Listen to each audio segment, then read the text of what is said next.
Hello students, welcome back again to nucleic forum. मैं हूं आपका किशोर सर और आज के इस वीडियो में हम पढ़ते हैं वो टॉपिक जो मैंने इसके पहले की वीडियो में जिक्र किया था।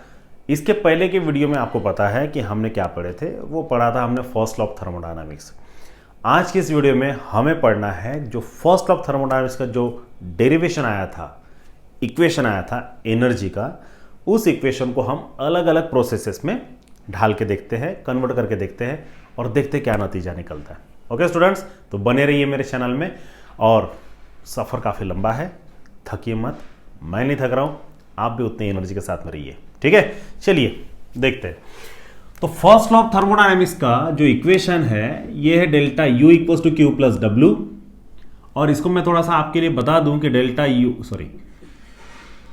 You equals to Q minus P delta V हम ये भी लिख सकते हैं, क्योंकि W equals to minus P delta V होता है। ठीक है, अब ये जो इक्वेशन है ये है वर्क डन इन कॉम्प्रेशन, इसलिए प्लस डब्ल्यू आया।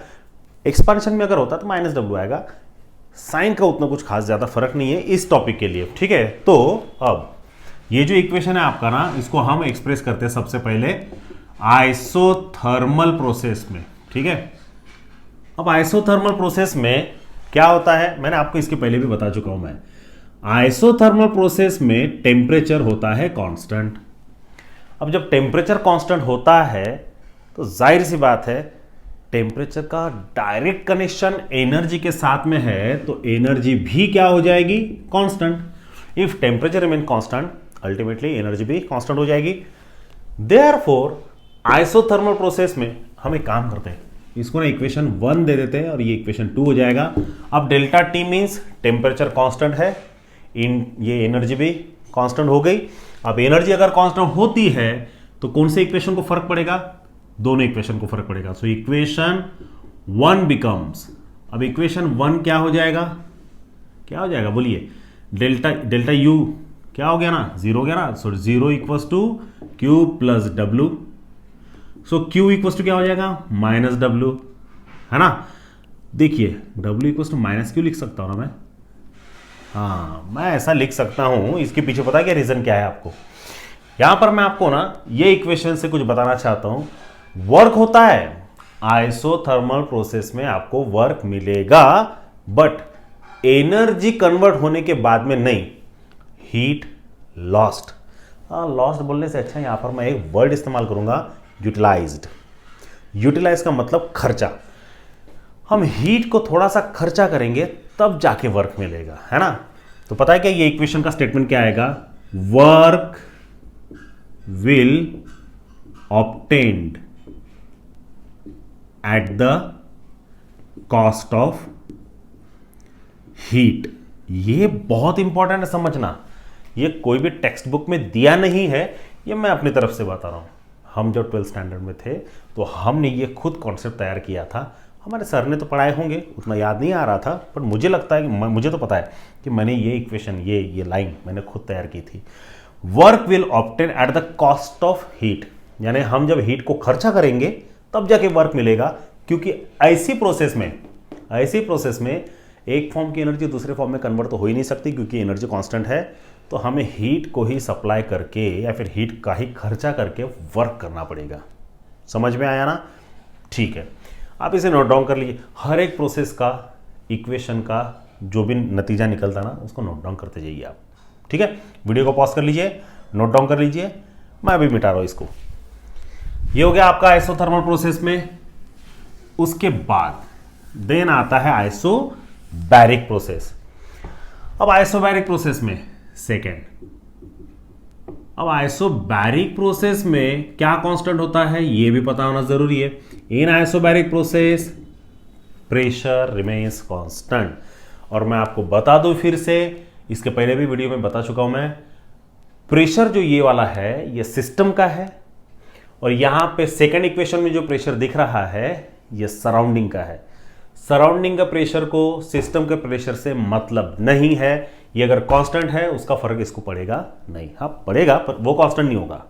सो equation 1 and 2 remains as it is। Equation 1 और 2 जैसे कि वैसे रहेंगे, पता है कि इसके ऊपर में सवाल कैसे आता है, deduce first law of thermodynamics in following processes. फिर कोई भी 2 प्रोसेस दी रहेगी 2 मार्क के लिए, 3 प्रोसेस है तो 3 मार्क के लिए, 4 प्रोसेस रहेगी तो वो 4 मार्क के लिए। समझ में आया ना? तो आपको अलग अलग प्रोसेस के लिए ये आपको ऐसा लिखना पड़ेगा, जैसे मैं लिख कर दे रहा हूँ वैसा लिखना पड़ेगा, या फिर डिस्क्रिप्शन में देखिए मैंने लिख कर दे दिया है ऑलरेडी, बस आप उसको कॉपी कर लीजिए, या फिर आप मुझे कमेंट सेक्शन में बताइए। इसके अगर नोट्स चाहिए होंगे तो मेरे खुद के टाइप किए हुए नोट्स है, PDF फॉर्म में मिल जाएंगे आपको।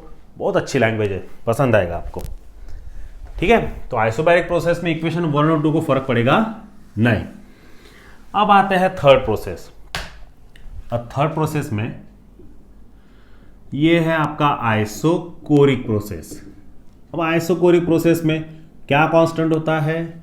इन isochoric process volume remains constant, therefore equation 2 becomes, अब इक्वेशन 2 क्या हो जाएगा?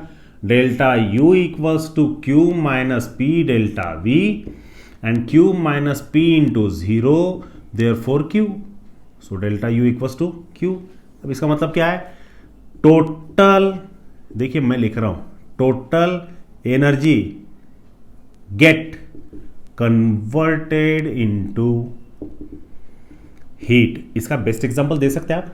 मैं बता रहा हूं। आप अगर कभी सपना देखते होंगे तो सपने में शायद आपने कभी ऐसा देखा होगा, मैं तो अक्सर देखता हूं। सपने में क्या होता है, आप बाइक पे बैठे हैं, एक्सेलरेट कर रहे हैं गाड़ी को, है ना, बाइक को चाबी ऑन की है आपने, एक्सेलरेट किए, वो गाड़ी चलती नहीं, क्योंकि बाइक को एक्सेलरेट करना ये इमेजिनरी पार्ट है जो अनकॉन्शियस माइंड कर लेता है, पर गाड़ी चलाना ये आपका कॉन्शियस माइंड करता है, और जब आप सोते हैं तो वो अनकॉन्शियस होता है।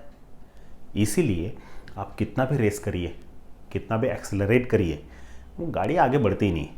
आप एक काम करिए, अभी जाइए बाइक को चाबी लगाइए, ऑन करिए, स्टार्ट करिए, सेल्फ मारिए और स्टार्ट करिए। आप उसको एक्सेलरेट करिए। क्या हो रहा है? पेट्रोल जो कि फ्यूल है, जो कि एनर्जी एक फॉर्म की, वो इंजन में जा रहा है। 5 मिनट तक भी आप ऐसा करते रहेंगे तो इंजन थोड़ा सा गर्म हो जाएगा, बट चक्के घूमे क्या? नहीं। कुछ डिस्प्लेस हुआ? नहीं। फोर्स अप्लाई हुआ? नहीं। यही वो प्रोसेस है आइसोकोरिक प्रोसेस।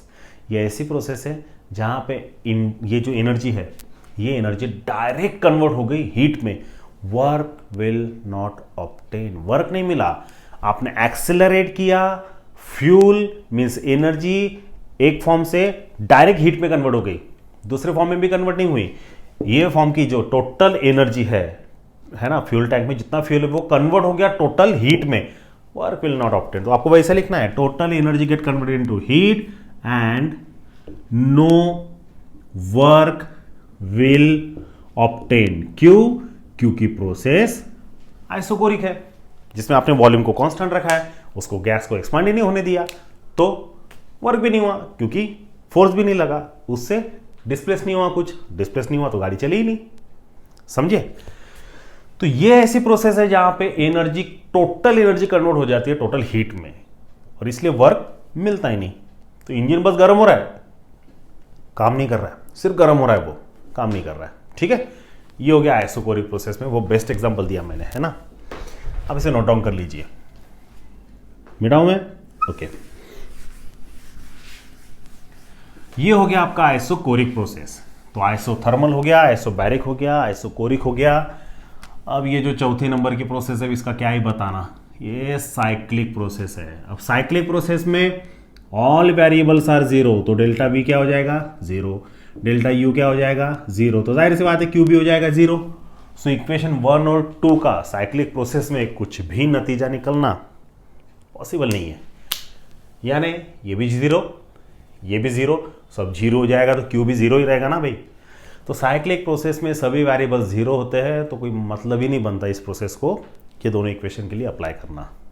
ठीक है, तो एक प्रोसेस बची है, हाँ एक प्रोसेस बची है, बिल्कुल बिल्कुल बिल्कुल।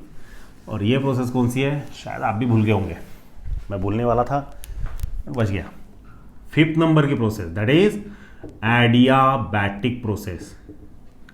एडियाबैटिक प्रोसेस में, एडियाबैटिक प्रोसेस में क्या होता है? Q इक्वल्स टू जीरो, है ना, टोटल हीट कंटेंट जीरो होता है। देयरफॉर कौन सा इक्वेशन, चलो फर्स्ट लेते हैं ना। सो इक्वेशन 1 बिकम्स, और फर्स्ट इक्वेशन में क्या हो जाएगा, delta U equals to Q plus W, जैसे कि वैसा। हीट क्या है, 0 है, तो delta U equals to 0 plus W, and delta U equals to what, W. इसका मतलब क्या, total energy get converted into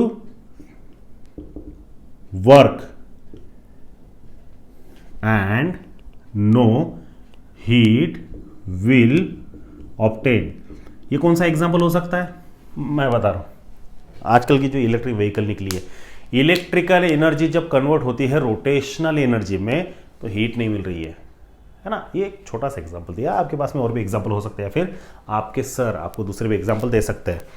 तो ये स्टेटमेंट लिखना जरूरी है आपको। तो total energy get converted into work done, no heat will obtained, क्योंकि हीट एडियाबैटिक प्रोसेस में 0 है। समझ में आया। ये हो गई mathematical equation of first law of thermodynamics in different processes. मैंने तो आपको सभी प्रोसेसेस में बता दिया। अब आपको एग्जाम में जो प्रोसेस के लिए पूछा जाए आप उसको बेहतर तरीके से लिखिए, बस यही मैं चाहता हूं। ओके स्टूडेंट्स, तो यहां पर फर्स्ट लॉ ऑफ थर्मोडायनामिक्स उसके स्टेटमेंट्स के साथ, इक्वेशन के साथ में, और उस इक्वेशन को अलग अलग प्रोसेसेस में डिराइव करके फिनिश कर दिया हमने। ओके, तो मिलते हैं नए टॉपिक के साथ में नए वीडियो में। Thank you so much.